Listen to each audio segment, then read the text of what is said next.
part 1 and 2, I'm talking about why the Bible is talking about our beliefs and why is faith such a big deal.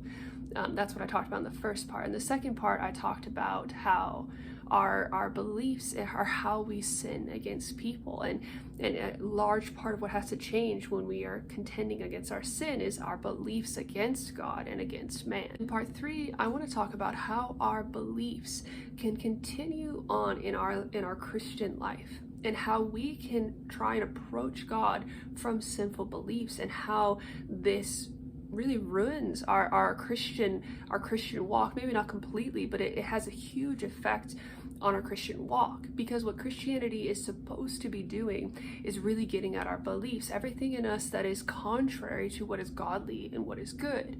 And if we do not allow Christianity to really get at our belief system, then we will continue walking after God in sinful beliefs. This is very dangerous, because the Bible talks about how, if the eye is good, then the light will be full, then the body will be full of light. But if the eye is bad, then the body will be full of darkness. When we approach God, and we approach God through sinful beliefs, say a belief about superiority, a belief about ambition, selfish ambition in our hearts. Of course, we would not say it out loud, but in our hearts we still value those things. Then we'll read God's word through that belief system, and we will take things about that God is saying and twist it into a support for our sinful beliefs rather than against our sinful beliefs.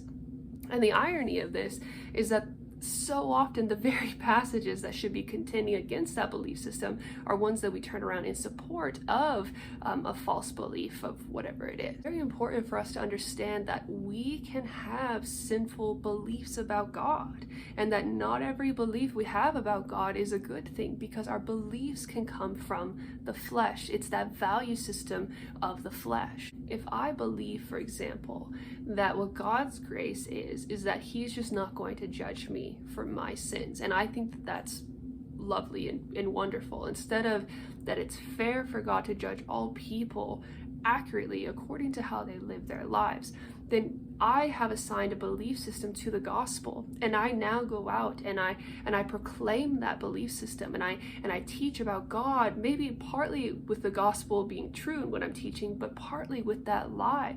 And I don't see that I am delighting in a false belief system and delighting in believing that God is supporting that false belief system. Ultimately, that belief is not coming from God, it's coming from my flesh. And so we need the Bible to contend against our belief systems, what we think is valuable, what we think is doctrine, what we think is good, and really only walk in anything that is truly of the Spirit of God. And we have to test the spirits and things, test our own motivations. Is this really loving? Is this really fair? Is this just? Is this selfish? All of those things, and really come to a right spirit in the beliefs about God. And therefore, these people don't allow the word to contend against them in the ways that the word is supposed to, and they are rejoicing in the things of God, not realizing that they're rejoicing in fallen beliefs.